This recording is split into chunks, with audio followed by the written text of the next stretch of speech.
An argument developed between some of John's disciples and a certain Jew over the matter of ceremonial washing. They came to John and said to him, "Rabbi, that man who was with you on the other side of the Jordan," that's Jesus, "the one you testified about, well, he is baptizing, and everyone is going to him." To this John replied, "A man can receive only what is given him from heaven. You yourselves can testify that I said, 'I am not the Christ, but I'm sent ahead of him.' The bride belongs to the bridegroom. The friend who attends the bridegroom waits and listens for him and is full of joy when he hears the bridegroom's voice. That joy is mine, and it is now complete. He must become greater. I must become less. For the one whom God has sent speaks the words of God. For God gives the Spirit without limit. The Father loves the Son and has placed everything in his hands." So in Matthew's Gospel, we've come to Matthew chapter 14. I'm going to invite John just to come and read to us. Chapter 14, verses 1 to 12. John the Baptist beheaded. At that time, Herod the tetrarch heard the reports about Jesus, and he said to his attendants, "This is John the Baptist. He has risen from the dead. That is why miraculous powers are at work in him." Now Herod had arrested John and bound him and put him in prison because of Herodias, his brother Philip's wife. For John had been saying to him, "It is not lawful for you to have her." Herod wanted to kill John, but he was afraid of the people because they considered John a prophet. On Herod's birthday, the daughter of Herodias danced for them and pleased Herod so much that he promised with an oath to give her whatever she asked. Prompted by her mother, she said, "Give me here, on a platter, the head of John the Baptist." The king was distressed, but because of the oaths and his dinner guests, he ordered that her request be granted. And he had John beheaded in prison. His head was brought in on a platter and given to the girl, who carried it to her mother. John's disciples came and took the body and buried it. Then they went and told Jesus.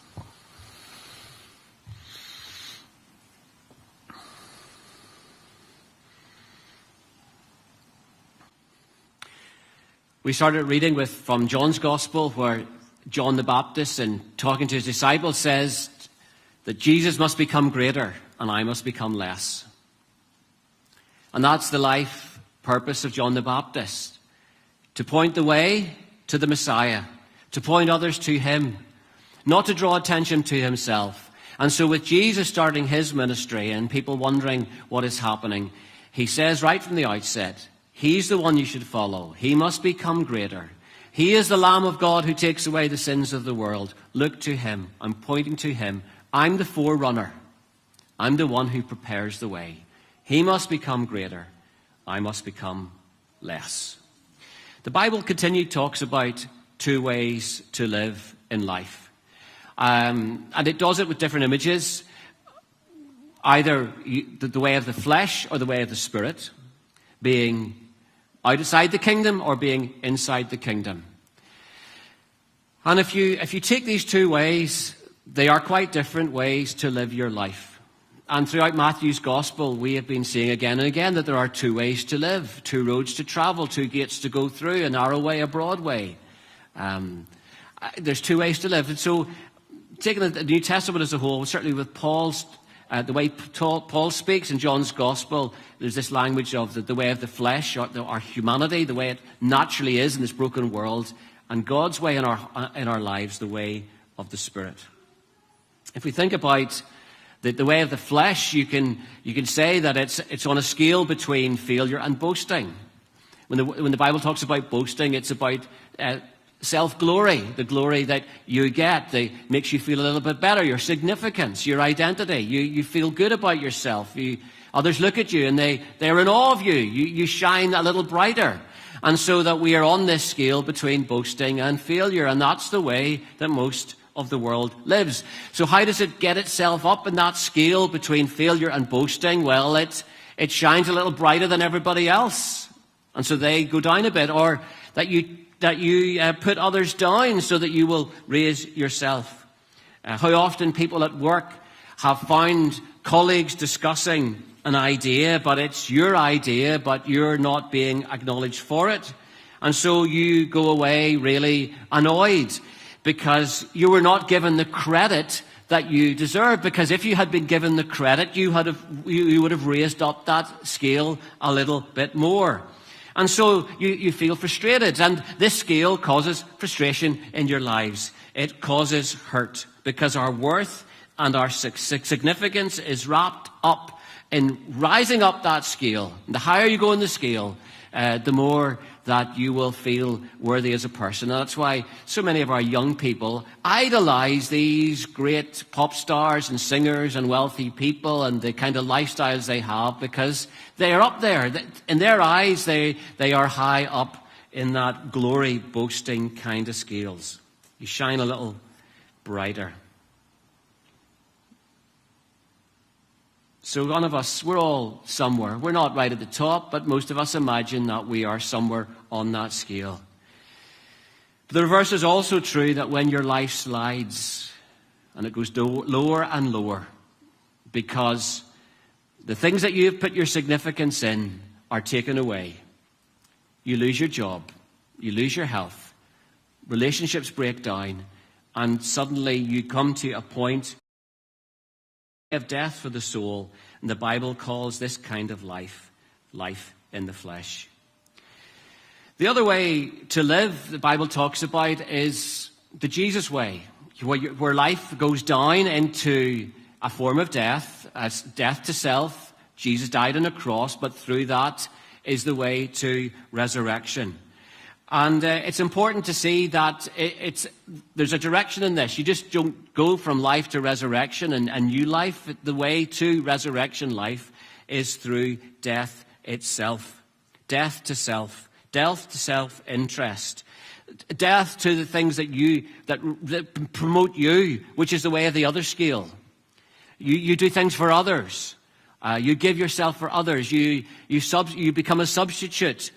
So that you can help them in life. And the challenge for us as Christians is to see that those pits in life, those difficult times, are not interpreted in terms of failure, but as interpreted as in terms of a chance to see God more closely and his love for us, and to see Jesus as more precious in our lives. So I met a former minister during the week who found himself at the bottom of the failure scale.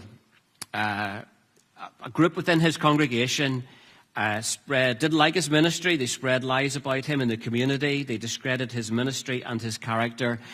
And he interpreted himself as the bottom of that failure bit. Everything that was precious to him was taken away, and he talked about it as the darkest year of his life. And what brought him out of that failure and thinking of his worthlessness and everything else was when he transferred his identity off the boasting failure scale and onto the message that he'd preached about the gospel. Because we can preach it that we're living in one side, but actually we are determined by the other. And once he transferred the fact that it's Jesus' righteousness covers him. Jesus is the Son of God who has loved him. He is in God's family. And once he worshipped and loved Jesus for who he is and being caught up in everything that he meant to him, he was able to move off that feelings of failure and destructive forces and the death of his soul to rejoicing, even though he was still in the same place. He was in that bit of death. As he died to his own self-interest, he was able to rejoice and find new life in worshipping Jesus and trusting him. It's the same movement we find in Philippians 4 that we thought about a few weeks ago. Paul talks about that boasting failure scale, who he was before he met Jesus. His confidence in the flesh, he says. I was circumcised on the 8th day of the people of Israel, the tribe of Benjamin, a Hebrew of Hebrews, a Pharisee. As for zeal, persecuting the church. As for legalistic righteousness, faultless. But then he met Jesus, and he realized that boasting failure scale was rubbish, and there was no way to live. But whatever was to my profit, I now consider loss for the sake of Christ. I consider everything a loss compared to the surpassing greatness of knowing Jesus my Lord, for whose sake I have lost all things. I consider them rubbish that I may gain Christ and be found in him, not having a righteousness of my own that comes from the law, but that which is through faith in Jesus Christ. And then this powerful verse in verse 10, I want to know Christ and the power of his resurrection, and the fellowship of sharing in his sufferings, that's the death bit, so becoming like him in his death, and so somehow to attain to the resurrection from the dead. There's more that I can say in this, but what I want to point out, that John the Baptist has rejected this boasting failure scale. When he says, he must become greater, and I must become less, he is rejecting this idea that his significance and identity is built on him becoming a great prophet. He wants to drift away and let the light shine on Jesus and what he means for the world. And that's why he ended up in prison. Now, what John read to us in Matthew 14 happened probably a year or two earlier. It's a flashback scene. And so, at that point in Jesus' ministry, Matthew is looking back to what happened to John the Baptist 2 years earlier. We all know Herod the Great, the king at Jesus' birth, and we're going to hear him mentioned in these next few weeks as we journey towards Christmas. When Jesus was born, Herod the Great was king. But when he died, he divided up his kingdom amongst his sons. Now, he had lots of sons from different women, different wives, but 3 of them got his territory. Archelaus got the territory in the south. That was the yellow bit there in the picture. That's Judea and Samaria. His other son Philip was given the blue bit in the north. That's Iturea and Trachonitis. And the Herod that we're writing about here, so Herod the Great had another son called Herod. This was called Herod Antipas. He gets the middle. He got those green bits, which was Galilee, to the east of Galilee, and also that bit just above the Dead Sea, the green bit called Perea. So the Herod that we're reading about here, who had John the Baptist killed, is the son of Herod the Great. He also married the daughter of King Aretas of the Nabatean Arabia. That's the bit along the bottom there, the Nabatean kingdom. His wife was the daughter of the king there. So he is there, up there in Galilee. Tiberias is his palace. He's living there with his wife, who is the daughter of the king of Nabatean. And he takes a trip to Rome to visit another brother.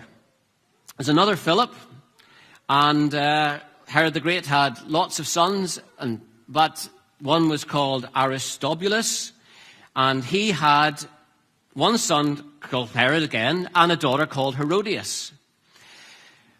He had another son called Philip, who is living in Rome. Now, Philip must have done something bad, the fact that he was not given any territory to rule. So Herod Antipas, who is the ruler of Galilee here, goes to Rome to visit Philip, and Philip is married to his niece. He is married to the daughter of his brother, Aristobulus. So even though they're probably different mothers, the two brothers, they're stepbrothers, he has married his niece, which is incest, and she has married her uncle. And so when Herod comes to visit Philip and his wife, Herodias, he falls in love with Herodias, who is also his niece, and she is also his uncle. And he says to her, why don't you divorce my stepbrother Philip and become my wife? And I'll divorce the daughter of Aretas, the king of the Nabatean kingdom, and then we can get married. So that's what happened. He goes to Rome with one wife, and he comes back to Galilee with another. And that's where John the Baptist comes in. Because when he comes back and John the Baptist is preaching around this area, he denounces what has happened. It's not lawful for you to have her, he says. And he just doesn't say it once. He's preaching it continually. It's not lawful what you have done. Not only have you married your brother's wife, which is against the law, You have married your niece, which is incest, which is also against the law. And so he denounces continually the immorality of Herod Antipas. Now, most people dislike having their sins pointed out to, especially in public. The shame of being exposed in the newspapers and in the media is often stronger than the guilt that you may feel over what you have done. So no wonder an evil despot like Herod wants to kill John the Baptist as he's publicly denouncing the wife that he has taken back with him to Galilee.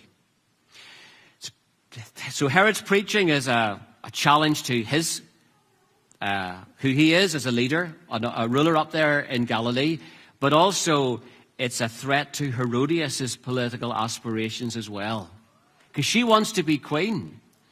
Notice in the reading that Herod is not actually called king, because he's not a king like his father was. He is Herod the tetrarch, which means literally a ruler of the fourth part. He's not a king, and he wants the Roman Caesar to recognize him and allow him to use the title as a king. And so some years in the future, he goes to Rome to ask Caligula to make him a king, because his wife Herodias wants to be called a queen. But the wish is not granted. And eventually, actually, because of this request and because of other political things that are happening, they both end up being exiled. But that's a few years in the future. She's obviously been married to somebody in Rome who's nowhere to rule, Philip. And she meets Herod, who rules back in Galilee. And so she has come to be his wife because she has these longing that one day she will be a queen and be a great person. That's in the future. Here is John the Baptist, and he's not only threatening Herod and what he has done, he is threatening Herodias and all her aspirations to be a queen as well. And so the only way to get rid of John the Baptist is to kill him.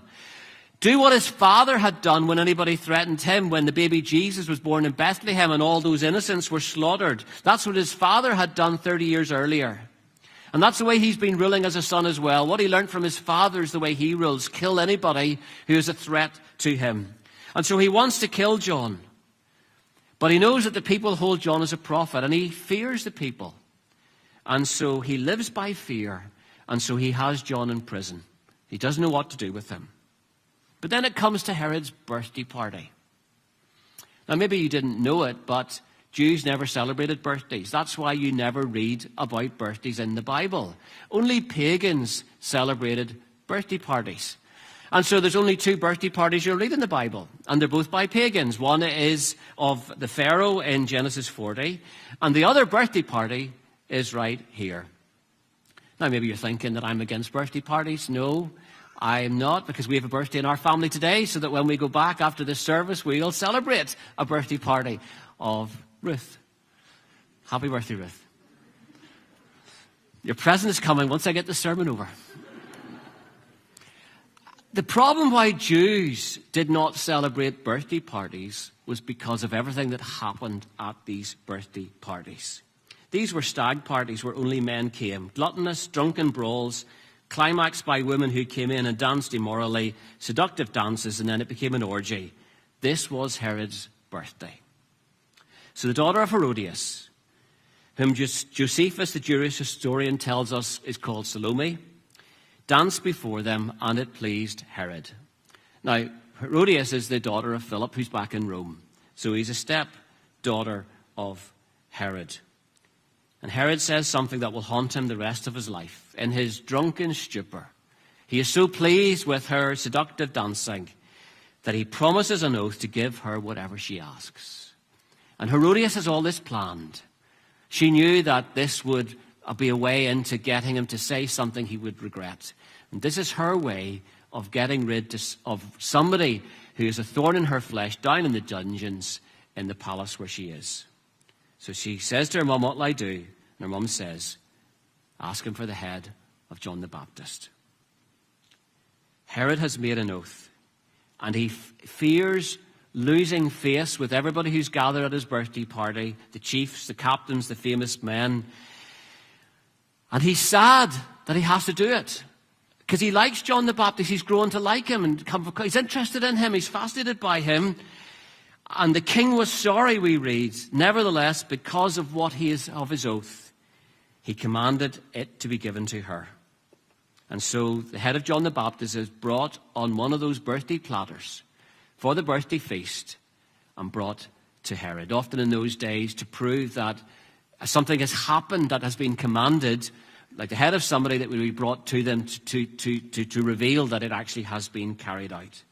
So here is this messenger of God, this forerunner of the Messiah, has met his end. He has gone to his reward. And John's disciples, as one loving, courageous act, they go to the palace and they ask for his body, and they ask for his head, and they take his body away and they bury him. And then they go to Jesus, the one in whom he has been pointing to, and they become the followers of Jesus. And that happened 2 years earlier, that we read about in Matthew 3. So this is a flashback scene. Why is it a flashback? Not only to explain what happened to John the Baptist and why Jesus is proclaiming the kingdom, but also to explain what Jesus will become. How, if they've killed the prophet of the Messiah, the forerunner, this is what awaits Jesus himself. And so John's death foreshadows the death of Jesus in a year or so on the cross. Here are two ways to live. And I could say more about this, but let me just say the temptation, even as Christians, is to live in this boasting failure scale. And I see that in so many ways. And the way to live in that is one of the challenges is that we often make Jesus like us. Scott McKnight, a New Testament professor, he comes to his class in the university on the Jesus of Nazareth, and he begins by giving these keen students a question. There's no right or wrong answers, but he's probing their thoughts. He says to them to imagine Jesus' personality with questions such as, does Jesus prefer to go his own way rather than act by the rules? Is Jesus a worrier? And in the second part of the paper, he says to the students, instead of, is Jesus a worrier? He says, are you a worrier? Do you go by the rules? And the test is designed to help students understand Jesus. And what he finds is that the tests reveal that they think Jesus is like them. Introverts think Jesus is an introvert. Extroverts think Jesus is an extrovert. It's not that they are becoming like Jesus, but that they are making Jesus like them. To one degree or another, he says, we all conform Jesus to our own image, to the image we want him to be like. We want to make him palatable to ourselves and others. Nobody wants to be a John the Baptist standing there calling out sin. We want to be about grace and love. But sometimes love for people is saying to them, you're living dangerously before God, a holy God. We need courage and we need wisdom. But more than anything else, we need to rediscover the person of Jesus. Not to make Jesus the way we want him to be, but to see Jesus for who he is and be challenged that that is the Jesus that we have got to come to terms with. And in the light of that, know God's love and have the courage to be his faithful witnesses. And so the challenge is, when we rediscover who Jesus really is, that we begin to live on this other spiritual curve of life, death, and resurrection. So let me just give you 3 quick illustrations of how this works in our life. This J curve, this Jesus curve. It's Jesus' life between dying on a cross and being resurrected as well. We see that in John the Baptist. He doesn't say, oh great king, I want to minister to you. So let me just not go too far here in case he gets offended, but let me just challenge you in these ways. He doesn't say that. He just tells him what was true. It is not lawful for you to have this woman as your wife. And to say that reveals that he is prepared to die to his own self-interest and to put his life on the line. He knew it would make Herod angry. He knew it would make Herodias livid. But he doesn't live for himself. He lives for God and God's ways. And so he has substituted his own safety for the truth of what God says about how we should live. Remember the story I told about Timothy Keller, runs a church in New York, meets a person at church one day and says, how did you come to my church? And she tells this story. She worked in finance in New York, and she made a huge mistake that should have cost her career. But her boss took the blame for her mistake. He ruined his reputation, and she kept her job. And she said in other places of work, she had met bosses who had taken the credit for other people's work, the flesh scale. She had met bosses who blame others for their own mistakes, the flesh scale. But she had never, ever had a boss who had taken the blame for someone else's mistake. And she wanted to know why he did it. What was different about him than every other boss that she had ever worked for? And he just kept saying, no, don't worry about yourself. But she kept saying to him, I want to know what makes you different. And so he says, okay, I'm only going to tell you once. He says, I'm a follower of Jesus. Jesus Christ took the blame for my mistakes. And so I can easily take the blame for yours so that you can learn from it and keep your job. And to which she said, which church do you go to? Because you're different from everybody else. When we die to self and self-interest, it becomes the model of our way of living. We begin to live the new life that Jesus wants us to live as followers of Jesus. Because whether we take the blame or not for other people's failure, it doesn't matter, because we're not living on the boasting failure scale in terms of our significance. Our life is determined by Jesus, his death on the cross, his substitution for our sins, and his resurrection hope. That is Jesus' life in us. Herod wanted to meet Jesus because he thought it was John the Baptist risen from the dead. And Jesus never went to see him, never went to Tiberias, never went anywhere near him, avoided him. 1 year later, he will meet this man that he's been hearing about, who he thought was John the Baptist risen from the dead. Only this time, Jesus has been arrested. And Pilate has interviewed him because the Jews want him dead. They want him crucified. And Pilate realizes that Jesus is from Galilee, and he is under Herod Antipas's jurisdiction, and he sends him off to Herod. And Herod finally meets Jesus after all this time. And he wants to ask him all these questions. And we read that Jesus never said a word to him. Never said a word. Because what would Jesus gain by this man who had killed John the Baptist, beheaded him, whose life was filled with evil and immorality? What would Jesus gain by it? John the Baptist lost his head, but lives forever in the presence of God. Christ wants to reveal himself to us, but he wants to reveal himself in our terms, not in the way that we would like him to be. But if you are on this boasting failure scale and you proudly hold on to your reputation and what others think of you, you live in fear that your actions may cause other people to reject you. You fear the loss of reputation. You fear being intimidated by evil people because you're a follower of Jesus. Be careful, because by living on that scale, you forfeit your life and your soul. And the day will come when maybe you will ask all these questions like Herod wanted of Jesus, but you're not going to get an answer because you've waited too long.